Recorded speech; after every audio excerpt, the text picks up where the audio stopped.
Okay, great.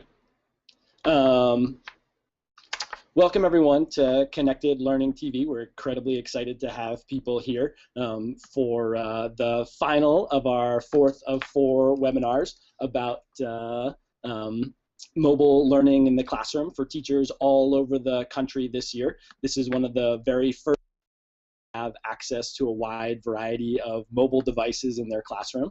And we've been fortunate all month in partnership with the Digital Media and Learning Research Hub and Connected Learning TV to be able to work together to explore the opportunities and challenges that teachers are facing this year with these new mobile devices. My name is Justin Reich. I'm the co-founder of EdTech Teacher, a professional learning consultancy that works with schools and districts to help schools think about how to leverage technology to create student-centered, inquiry-based learning environments.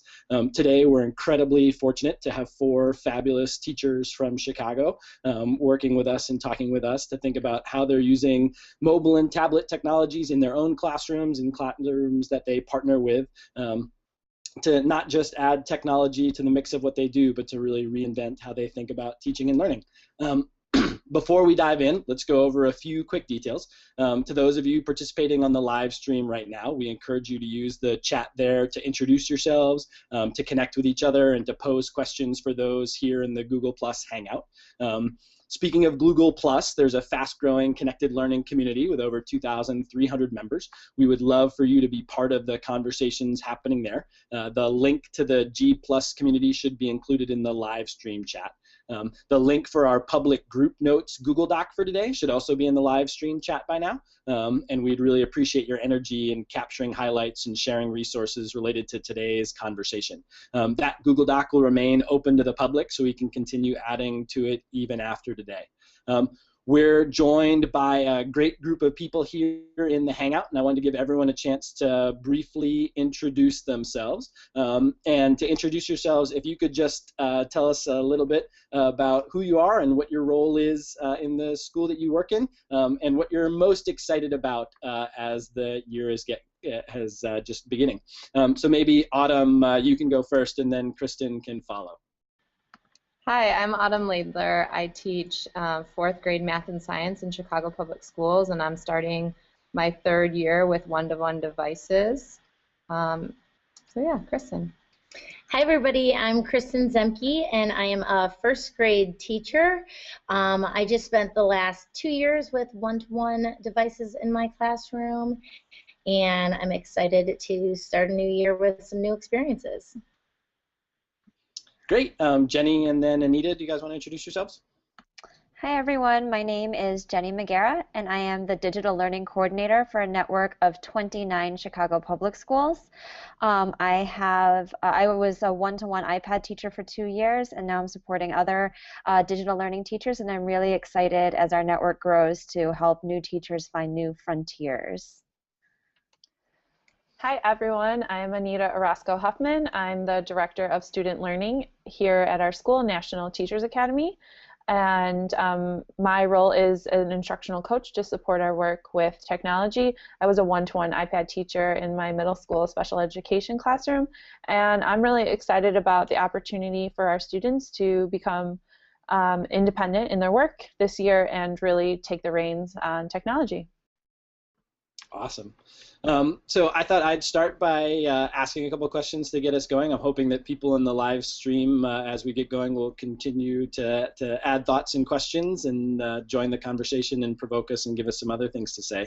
But so the theme that we picked for this webinar is about reinventing classrooms, and all of you have been classroom teachers, and some of you are now working very closely with classroom teachers in other spaces. And so I wanted to start by something that I've been thinking a lot about in the last few weeks is this word reinvention. So when we talk about reinventing the classroom, and sometimes for a lot of people that word comes from some of the work that Ruben Pudentera has done with a model called the SAMR model, where the sort of peak of the SAMR model is reinvention, is not just using technology to extend existing practices, which we know overwhelmingly is what new teachers do when they get access to emerging technologies. The number one thing that people do with new tools is use them to extend existing practices.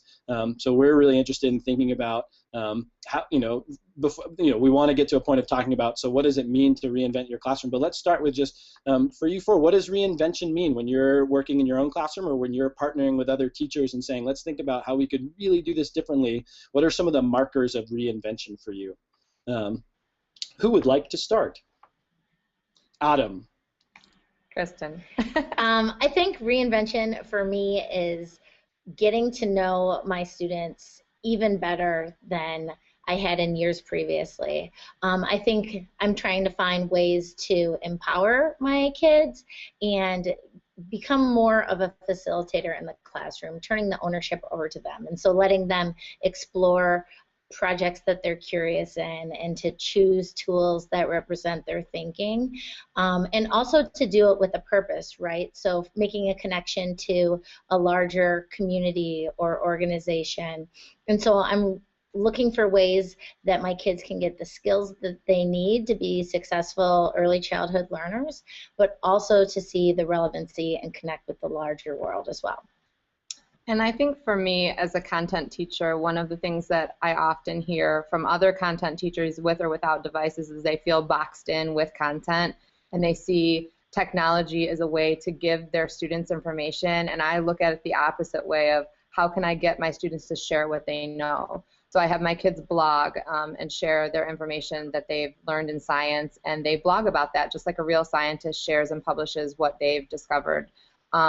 Having kids use creative measures matched with science, so making movies about science content and doing things like that. And this year I'm hoping to look into some new things with augmented reality with my students. And I think what Kristen said is something we all really truly believe in, working with students in an urban setting, is empowering our students, letting them have voice and audience for their ideas and thinking, and letting them be a part of a conversation that often children are a part of, and definitely our children are often not a part of. And I think that's, technology has given my students the access to that as well. And I'll throw it to Jenny or Anita.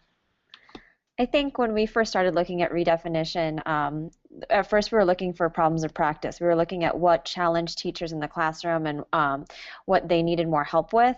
And then what we realized was that true redefinition comes when you're solving problems that you don't even recognize as a problem to begin with, when you're solving issues that you didn't even know were possible, breaking down walls and rewriting the laws of, educational physics, if you will. So, we don't really go around saying like, hey, I wonder why I can't float through the air right now as I'm walking down the hallway. But that's really the kind of amazing awe that happens when we have digital learning tools. When you see Kristen's first graders having a worldwide audience and having 50 people responding, that's not something you think about on a daily basis as a teacher with paper and pencil tools. So when we're solving problems that don't even exist in our minds yet and creating opportunities for our kids that we never even dreamed of, that's redefinition for us. Yeah, and I mean, I would agree with my colleagues. I think it's about creating opportunities that didn't exist before, and it's really about empowering students.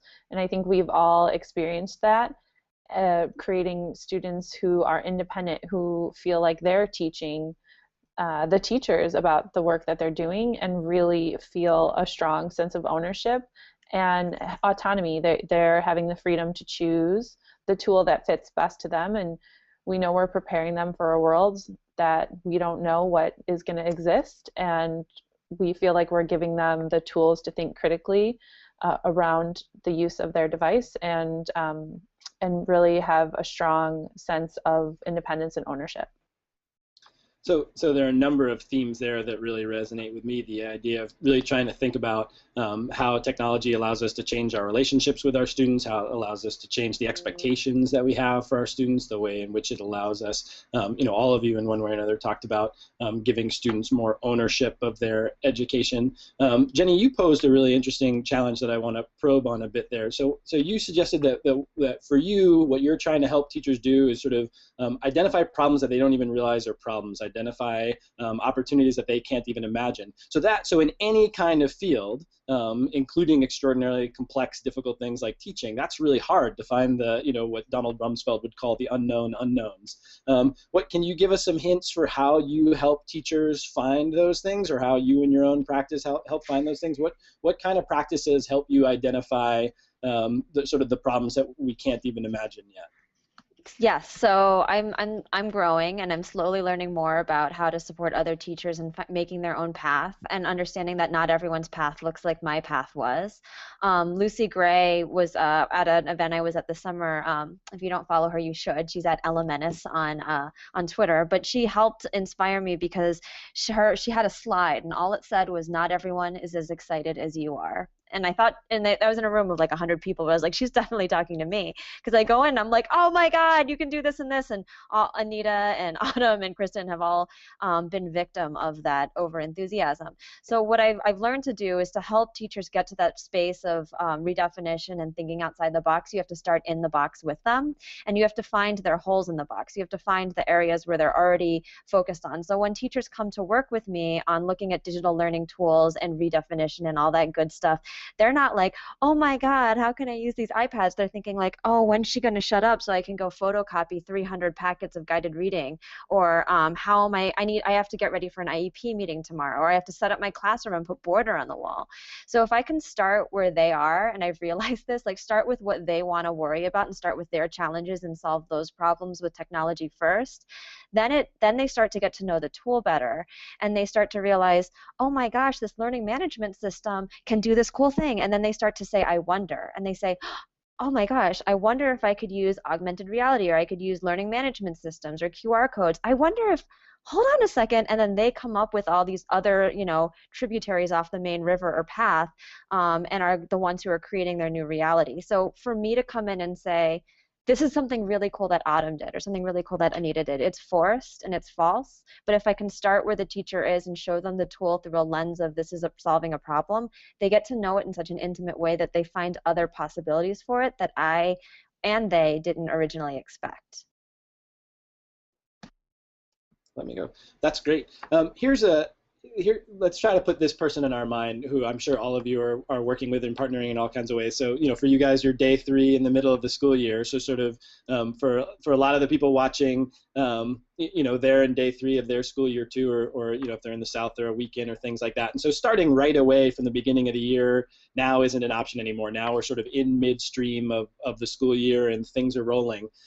So as you think about what's the right sort of target for people to aim at to think through some of these problems? I mean, should teachers be thinking about, okay, here's what I'm going to do tomorrow and this might be able to help, or should they be thinking about, there's a unit that I'm doing in October or November that I have some time to plan for, that I could really start tackling some of these issues with, or should they be thinking, oh, there's one practice that we do every Wednesday, or that takes up a half an hour every part of our day in the elementary school routine, or things like that. Sort of as you're thinking about, so if I'm a teacher, I've got mobile devices, maybe I only got access to them a week before school started or on the day school started, I haven't had a whole lot of chance to plan, and I'm trying to find that part of my sort of rhythm of my school life that I want to try making some changes in. Like, what's the right unit to grab at? What's the right chunk to think about aiming for? Is it trying one thing no matter how simple it is tomorrow? Is it about thinking about something that you could do a few weeks from now?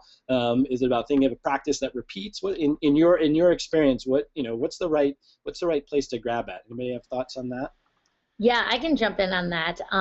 I think starting from day 1, just creating an environment where you invite curiosity into the classroom, where the teacher, you're modeling questioning and you're saying, I don't know, maybe that's something that we're going to learn about this year, or wow, that's a great question. Where can we go to figure that piece out? And I think setting that tone, even though it's early, the devices don't even have to be in kids' hands right now to set the model that this is where great thinking and learning happens every single day, and so get ready for it. So I think that even device free, you can think about that. But I think it's twofold, like starting to think about what's something I can do as a initial lesson with kids, as well as thinking down the road. Mm-hmm. And Anita and I did some work this summer. We were kind of faced with that at our school, where we're rolling out a lot of devices, and we want everybody, as Jenny said, to not only find problem of practice, but find what works for them. But we also want to push our teachers and our staff to be at those higher levels of SAMR. And I think Anita can talk a little bit more about it, but I think what we discovered is it has to be a learning community, just like we want our kids to have a learning community. It feels a lot safer to have Jenny come in and talk to me about something that I'm thinking about, or Anita come in my room and say, I'll come in and we can debrief together after you use it. And I think having other colleagues that you rely on, whether they're techie or not, and again, I think it goes back to what is good practice.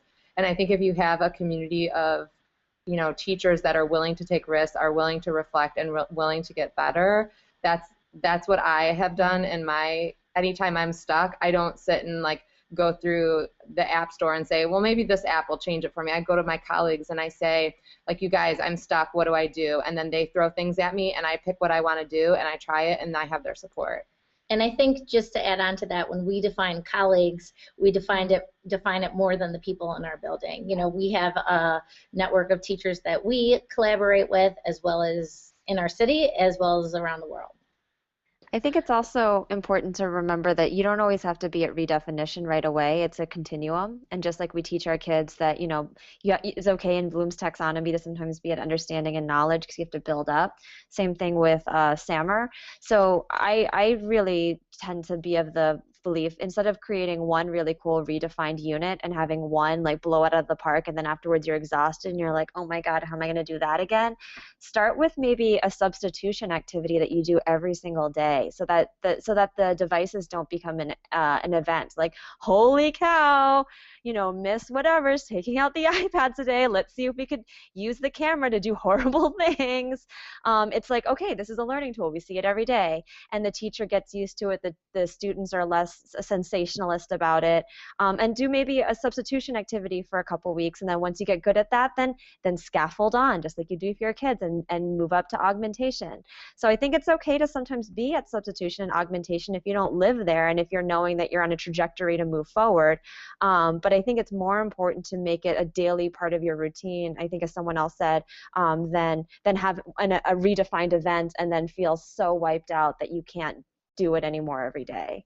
Yeah, I also, just to add on, I think it's important to think about a tool that can cross multiple content areas when you're first digging in. So think about a tool that can apply to math, science, reading, and the students can really master that, and you can as well, and not just pigeonhole yourself into one tool that only fits in one content area. Keep it open, and you'll experience more success and crossover in multiple content areas. So one thing I'm hearing there might be something like regularity over intensity, sort of making sure that you have something that you're working with for a while. How do you, so how do you keep yourself then, or how do you keep yourself as a teacher? How do you keep the teachers you're working with from getting stuck then? So in part what we're proposing here is, we see that there's some great stuff on the other side of the river, and so to get to the other side of the river, we're going to put one stone down and take a step, and then we're going to put another stone down and take a step, and then put another stone down and take a step, and we'll eventually get there. We know probabilistically that most teachers, in using technology to rethink their practice, don't get across the river. They put a stone down or two and they're like, well, this is pretty comfortable here. This is a lot like the side of the river I'm totally comfortable with. Why don't I stay here? And now we were just joking about this. Now I've bought this, $10,000 device that allows me to project my slides to my children, which is much better than the overhead projector I was using to project my slides to children. How do we keep ourselves, how do we keep our colleagues from getting stuck? What is it that sort of sets our bells off? Like, oh, I'm really, this is too much substitution. This is too much me just using expensive tools to do the same things I've always been doing. I mean, I think we can all speak to that. We're all smiling because we have our own PLN, and I know that like Ben and Carolyn are listening right now.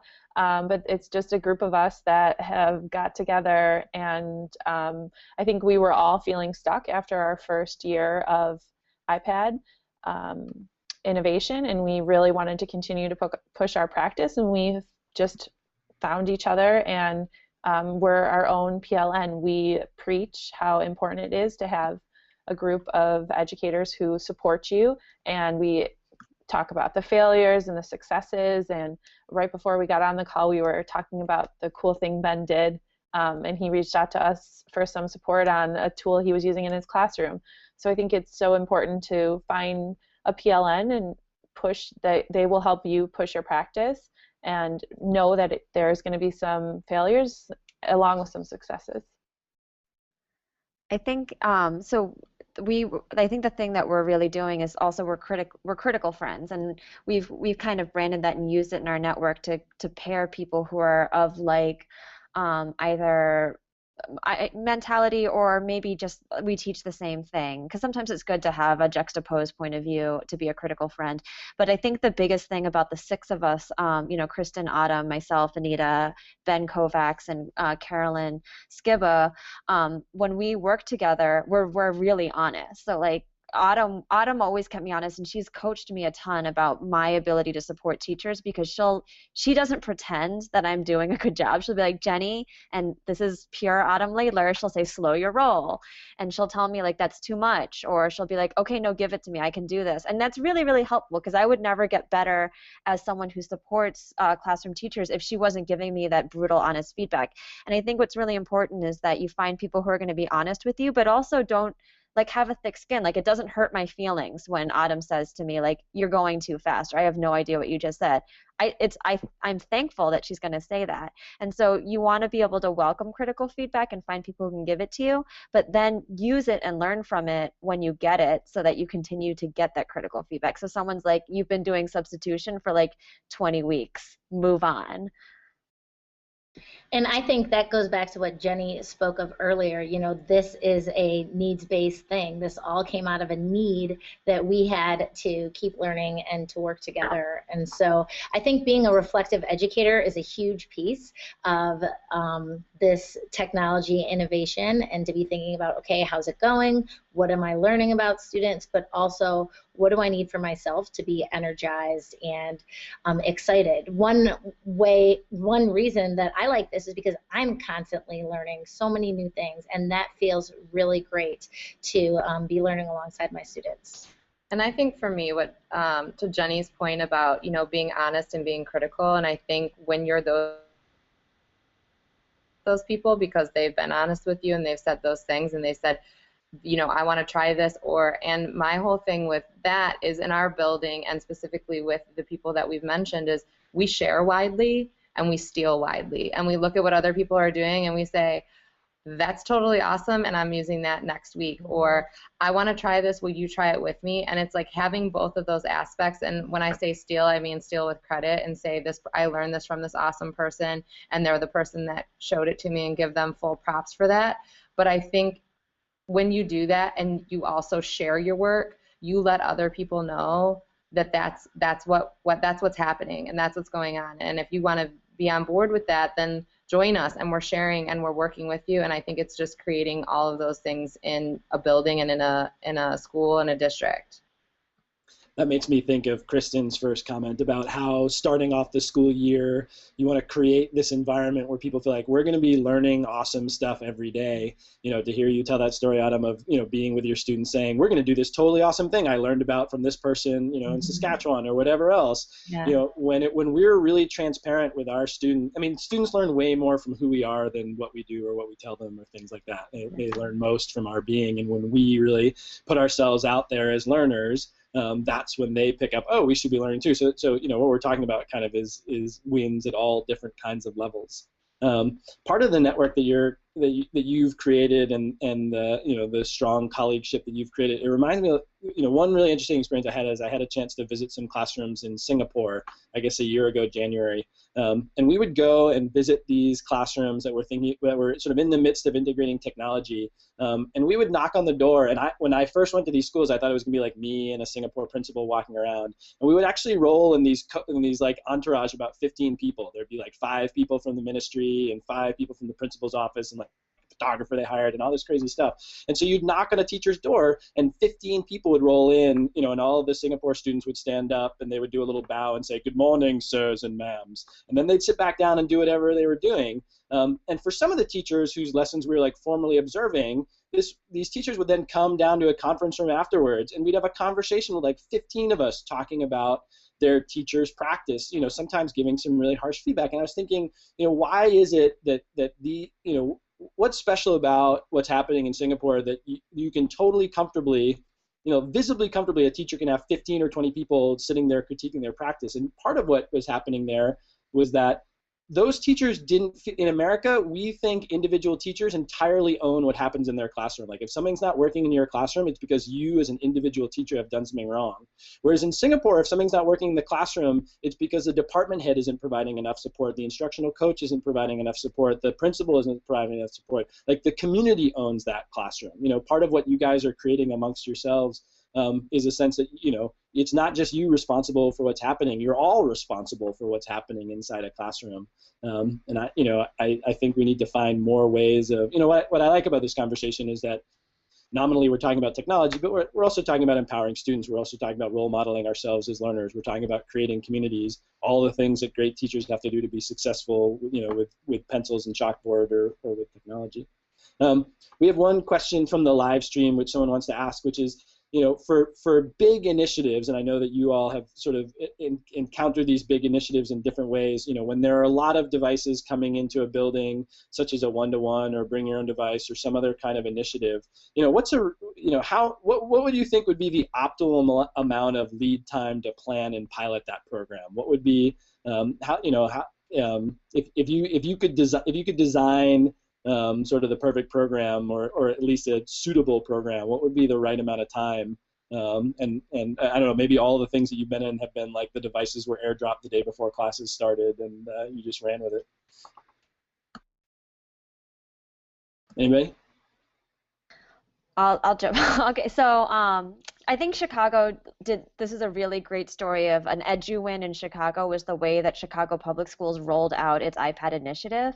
It was the brainchild of the amazing John Connolly, who has moved to a different district since. Everyone's going to do a heart because we all love him. He's at Orland Park now, but he was so smart about the way he rolled it out. He could have done it a lot of different ways, but the way he did it was to look for the bright spots, to look for early innovators, people who were geeky and wanted to take it and run with it. And so he started with originally 15 buildings and expanded to 23. And had these people we all had the freedom to just explore and do what we wanted. So Kristen and I were in that first cohort with Carolyn, and no one knew what was going on. This was in 2010 when iPads came out a hot second ago. You could not Google iPads in the classroom. And then after that first year, he built off that success. So he said, hey, the buildings that did really great, Burley, NTA, Gowdy, let's expand those programs. So Autumn and Anita joined in at our school with another colleague, Holly, who you've met, and at Kristen's school, she had a bunch of people join in. And then what it was I was still a full-time classroom teacher, and so were you, Kristen. And the thing was some of our schools had a technology coordinator, but NTA didn't, and a lot of schools didn't. But I became kind of like a support for these guys, and now I've moved on, and guess what's happened? Anita and Autumn are now leaders in technology, and so what it's done is grown teacher leaders who are infusing technology. And so, I mean, I think people who asked that question were probably like 6 months, 5 weeks, but I really think it's a multi-year process. If I remember talking to John the first year, and he said something along the lines of, if they were to drop an endless supply of money in Chicago Public Schools' lap and we were going to go one-to-one with every child with every device this year, I would say no, because it needs to be a scaffolded process, and I think that's so smart. Does that resonate with other folks, or people have different ideas, or?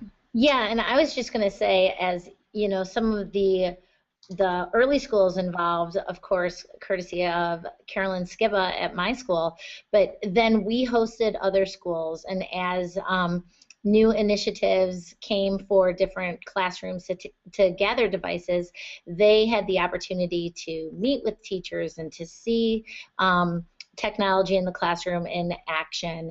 And so that was another layer of it. But I definitely think it has to be a well thought out, layered approach in order to be successful.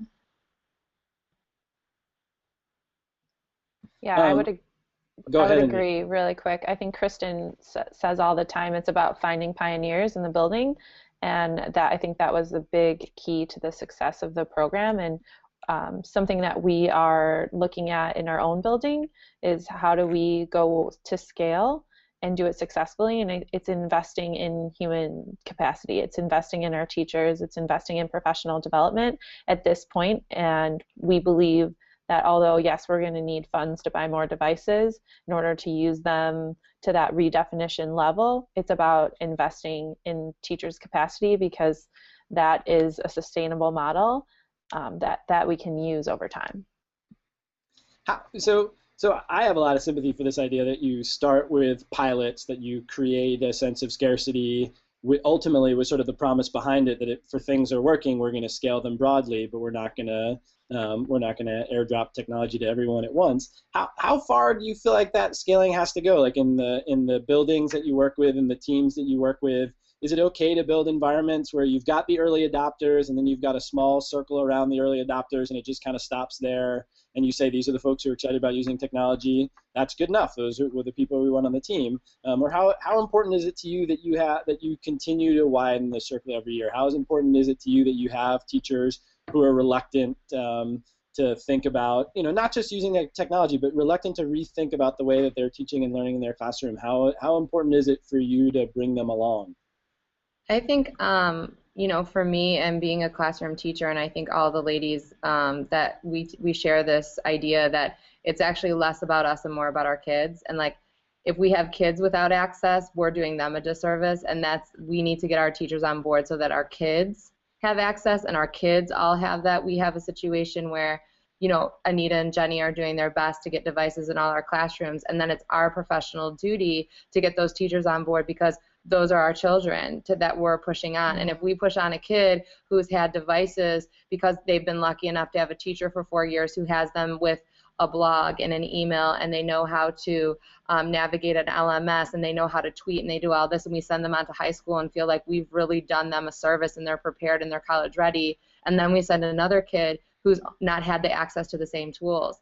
I think we feel an obligation to our children to get that done. And I think, to Anita and Jenny's point, like, you can find it with everybody. It's just a matter of what you find in them. To Jenny's point of, like, everybody has a box. All of us had a box. None of us were like, we're doing this tomorrow. So I think everybody has reservations. It's finding out how to reach them where they are. And then with Anita, I think her point is so important that it literally is about the people and not the device. And the first people to consider are the students. The second people to consider are who's delivering that instruction. And I think if you present it to teachers like that, and you depersonalize it about them and their technology hang-up, and say this is about you delivering the best instruction to your students so they're prepared for what comes next at them, there really isn't a reason that they can't do it. And even to Jenny and Kristen's point of, even if they start small with one app, or they're doing one thing in their classroom, that's going to bridge for them the technology. And then I think having the support of their colleagues is the next key to that. But I think if we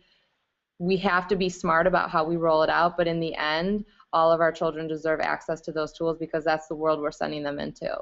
And I think we understand that there's a learning curve, and our language is kind of that you have to be on the continuum. You don't have to be at the far side of it, but you have to be on the continuum, and you have to commit to taking steps forward. And we're trying to put together the pieces and the resources to support teachers to do that. I think it's also important that as you have the early innovators, the bright spots, that they're not operating in a silo, and that's also an Autumn Laidler original right there. So I'm citing all my work here, but it's really important to not operate in a silo. So if Autumn's doing fabulous things in her room with her door closed, it's not going to grow, and that's not the point of early innovators. The idea behind the concept of early innovators or bright spots is to take it and make it infectious or viral. And that if Autumn's doing something amazing, maybe the technophobic teacher next door to her, who originally is like, no, Mitt, I don't want that, that's scary. After a while, they're like, good golly, her kids are rocking and rolling, and the kids are coming to that teacher and saying, why aren't we doing this? And the teacher's saying that, wow, number one, her kids are doing amazing things, and two, she's not dead, she survived. And so then they're thinking, like, why don't I try that? And what's been really amazing about it is we've seen this phenomenon happen at our school at NTA, but we've also seen it happen cross schools. So our schools are, NTA is part of a network of 29 CPS schools, but we had some schools that as an entire building, the the environment or the culture was technophobic and, you know, meh, I don't want to do it. And then they see the school, you know, down the road that's part of the network knocking out of the park, and they're getting all this like positive press, and then the principal's like, all right, fine, let's do this. So we're seeing it as a macrocosm and a microcosm, and it's that power of making sure the bright spots are given some sunlight to grow and to spread. And I think just really quickly to build off Jenny's point, like this is one of those cycles that we see in education, right? Like it used to be reading workshop and teachers would shut their doors and do reading workshop, and that was kind of the anomaly, the off the grid thing. And then colleagues saw what kids were getting out of reading workshop and jumped on board with that type of practice. Same thing with writer's workshop and with inquiry. And so now we're having the same conversation again with technology. So just once we have the opportunity to showcase what kids are doing, it becomes a usable tool for a variety of different teachers, I think. So you're making some big changes in your classroom. How do you think about working with parents through that? So I think really strongly to a principal who once told me, we buy textbooks in our building because when parents walk into a school classroom, they expect to see textbooks on the wall. And it is literally more expensive for us to spend all of the staff time explaining to parents why we're not using the textbooks than it is to just buy a bunch of textbooks and put them on the wall and let parents see them when they walk in the room. As you're thinking about these kinds of changes, how do you help prepare parents, not just for the like, okay, let's sign a letter that says my kid's going to use a computer this year, but how do you help them prepare for the fact that the learning environments that you're creating in your classrooms and in your schools might be really different from the learning environments that they experience, might be really different from what they think. We all of us are experts in education because we all had 12 or 16 or however many years of it.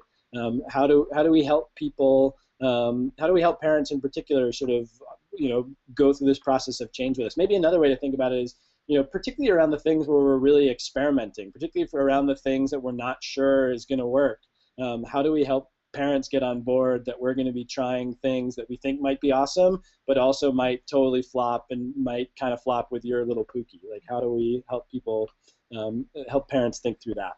I think this is a really interesting question, and John Connolly keeps coming up, but I had a conversation with him now that he's in a different district than ours. He works in a more suburban, more well-to-do community, and he faces this a lot of like parents, unsure of what's happening. And I think we are blessed in Chicago because we work in a district where we're constantly clawing and fighting to get ahead.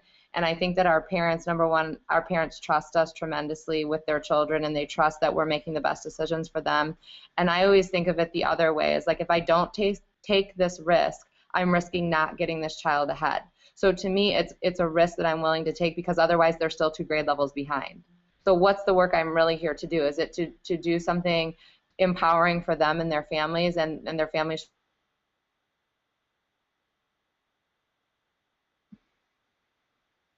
to get into, higher range colleges, and they're already taking AP courses, and their parents took those same AP courses, and they use that same textbook. That conversation sounds a little different. And I think, for us where we're at, we battle a different set of issues. And I think the way I look at it is, it's risk taking for me, it's risk taking for your students, but the benefit to your student, I can only take your student higher as opposed to the detriment. So for me, it's looking at it from a different angle. If I have a kid 2 years behind, this is a risk worth taking for me. Other people have thoughts on that? On parents? I think it's important, like we talked about, Kristen mentioned showcasing the work for teachers. It's about showcasing it for parents. Autumn has this great idea of having our students be teachers and host a digital learning night where the kids rotate, or parents rotate through this app speed dating session, learning about what their kids are doing and showing their work. And I think it's really about talking to parents around the work we do to prepare students for digital citizenship. So it's letting them know that we're teaching them how to be appropriate users with a device. And now we're going to show you this amazing thing that now your child can do, which they couldn't do before. And parents, they understand, and I think they feel the same that we do. But I think it's important to showcase it with them, and let them know that there is a digital citizenship component and that we are addressing that. And I think just like all things in the classroom, we have to teach our families as well, and even more so with technology because it's new and they didn't have access to that textbook growing up. And so at our school, my technology coordinator, Carolyn Skiba, has made a big effort to involve parents, and we host quarterly parent events where they come in and we give them kind of a briefing on here's what we're doing now, here's what's coming up, and then we do turn it over to students and say, okay, give a tour of your learning, you know, show how you're thinking. We're also hosting how to use technology events for families. I had a classroom Twitter account for the first time last year, and so I had to have a session for families on how to use Twitter, how to follow us, what was appropriate ways to post. Same thing with blogs and all types of social media. So I think making commitment and showcasing how we're using it thoughtfully and to transform experiences in the classroom is a key piece to getting them on board and making it fruitful for all. And we're stealing that from Burley with credit, and we stole the app speed dating from Jenny, and Jenny stole it from Maine, 7 degrees of stealing. So we need to have a mass network. So we got the app speed dating ID.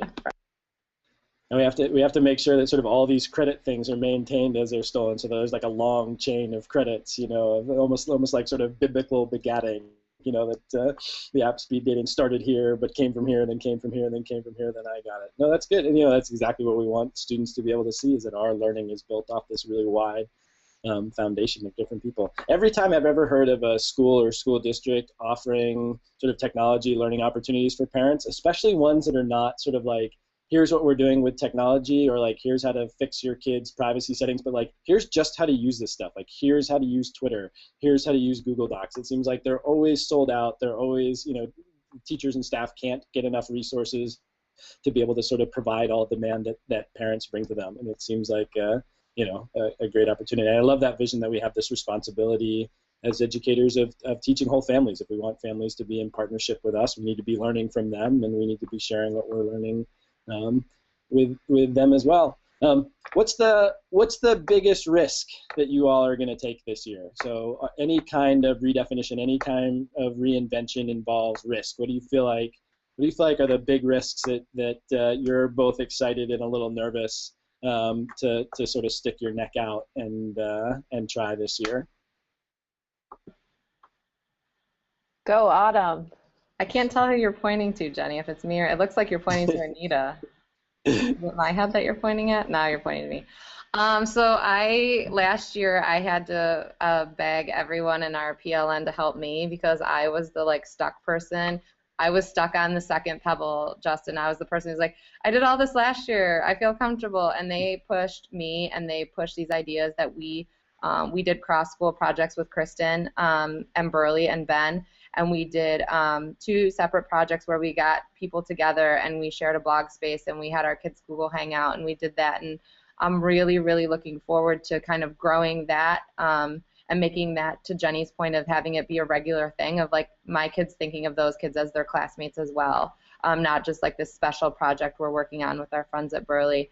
And I think this other idea that we're doing at NTA, last year at NTA, we had a kindergarten teacher and a first grade teacher, Mia Leonard and Jenny Lynch, come to a play date that we hosted at NTA, and they were really excited about how Twitter could be used. They heard how Kristen was using it in her first grade classroom. And we had a couple teachers here with Anita's help do a Twitter Tuesday. And we're looking to grow that and expand.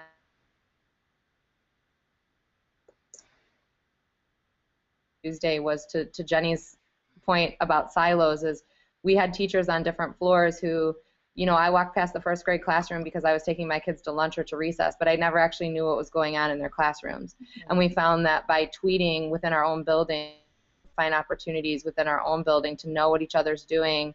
Our kids were able to come see each other's learning because that opened up an avenue of conversation.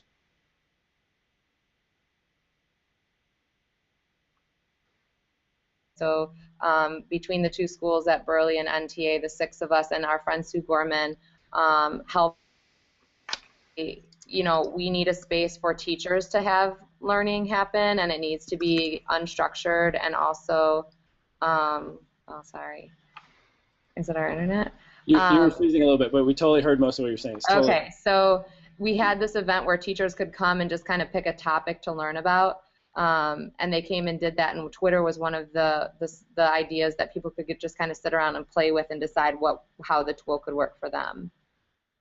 Yeah, something else that we're exploring this year, thanks to Don Orth, who we know and love, is the idea of learning spaces. So we are exploring how now the classroom has to change. And this is coming from the Hillbrook lab that Don works with. And I saw him speak at an EdTech teacher function and was just enthralled by the idea about how simple it is to rethink learning spaces, but yet how important it is for students. And so Autumn is going to be piloting a learning dream lab this year in her classroom, where she's going to be using furniture that's all mobile, that has wheels and moves. And so the students now have ownership over the learning space. So this is something new we're trying this year, and we're going to explore it with a partnership with Bradford and see how we can expand this project, but something that we're really excited about. So look for hashtag DreamLabEdu as we embark on this journey. That's another thing I'm excited about, but I didn't want to take time. No stealing. No, wait, you are allowed to steal. Good, Jenny. What's at the top of your list? What risks are you most excited about taking this year? Well, I just wanted to illustrate, since we're on a Google Hangout, we might as well use it, right? So that's Playdate website. So for those of you who want to learn more about Playdate, it's tinyurl.com/playdate13, and you can host your own Playdate. We have a DIY kit, and you can see it's we've gone coast to coast. But it's a little bit different than an ed camp in that there's absolutely no presenter. It's all about hands-on collaborative learning. So that's our big shtick with that, right? But something else that I'm really excited about is Connected Educators Month. I saw people talking about it in the live stream already. If you're not already going to be participating, you definitely need to. It's a fabulous way to find your critical friends and get ideas and resources and get connected to stuff. And so I'm helping to kind of ideate on this, and one of the things we're doing is creating this facilitators Google Plus community. I'm trying to get better into Google Plus. For a long time I was like, oh yeah, it's just a stinky version of Facebook, but I'm realizing that it has its own plus ones, if you will, or amazing features that I really didn't know about. So I mean, it's one of those things where you think you understand a tool, you come back to it and you realize, I did not understand this at all. Why did I not use this? So I put that in the live stream chat as well if you want to join that facilitators community so we can learn how to connect and grow together. And I guess the final thing, the biggest risk is, again, I work with 29 schools, so I'm trying to be a better version of myself and help teachers grow at their own pace. And with that, we had I think a dozen of our schools buy over 300 devices this year. So I think my risk is going to be finding a way to help them all find their own truth with those devices and be the best teachers with those technologies as they can, and that's going to look different for every single person. It's not going to be a cookie cutter thing. So we've created action plans for each one of the teachers, it's kind of like a teacher IEP. We've developed a teacher IEP or an action plan for every single one of those teachers in our network who's rolling out these devices, and we're going to scaffold the whole way. And I'm gonna do my best. I'm really nervous, but I'm really hoping to take the teaching that Autumn's given me and to differentiate with my grown learners as well as my younger ones. And I think I'm really excited this year about our continued collaboration.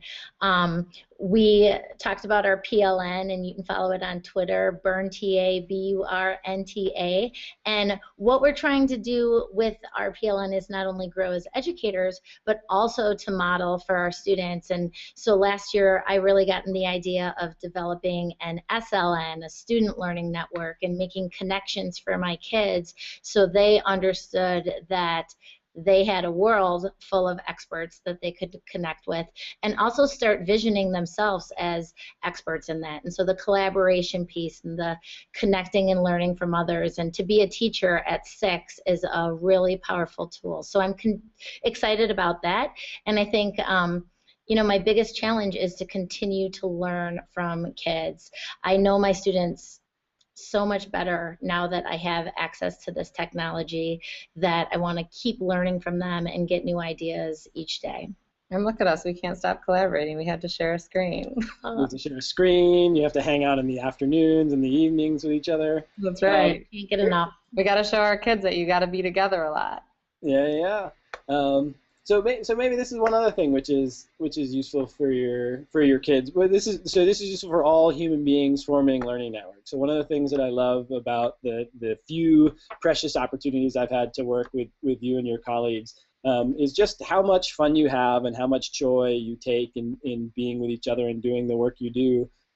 What do you have ideas that you could share for people about? I mean, other than just being like fun, silly, wonderful people, like what are there things you do that are intentional to try to make sure that you all are really having this process, not just be like, there's tons of teachers around the country whose administrators have forced them into some kind of PLC, and they're like, oh my God, I have to go sit there with blah blah blah and do whatever to fill out whatever paperwork we're supposed to do. Like how what.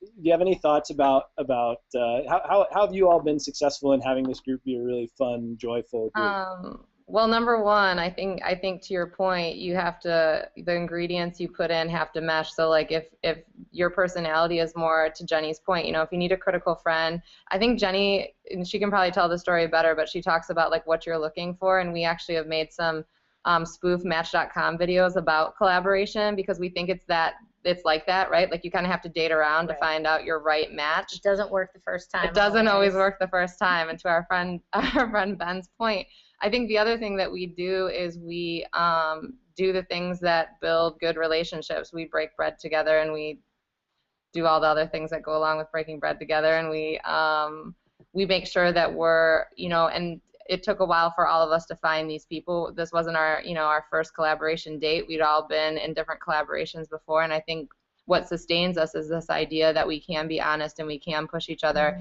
We're fortunate enough to all live in Chicago, and we all teach Chicago's children, and we're able to have that commonality too. And when we've gone a lot of places, one of the things that's happened to us is that we share the same vision for our kids working in a district like Chicago Public Schools, and that's really putting our kids first and thinking about equity and thinking about what Chicago needs has helped us as well. And Jenny's going to show you.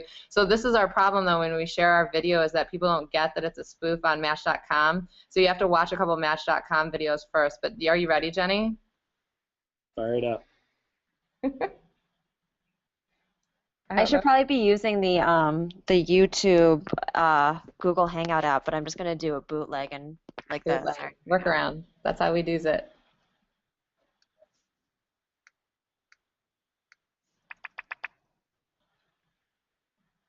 Oh.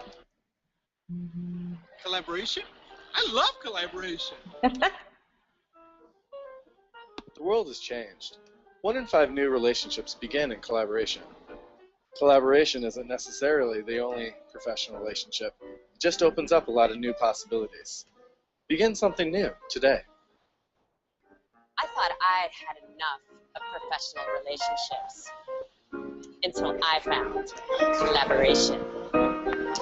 I joined collaboration because I needed to try something new. I had nothing to lose and a lot to gain. I became a part of this collaboration because I was alone. I was a silo. I felt stagnant and uninspired. And then I met collaboration. Every other relationship I tried ended in failure. Then I found the one. It was collaboration. It changed the game. It changed everything. We know that every relationship begins with the first meeting. And while not all relationships lead somewhere, some lead everywhere. At Collaboration, we focus on getting you started and keeping you sustained.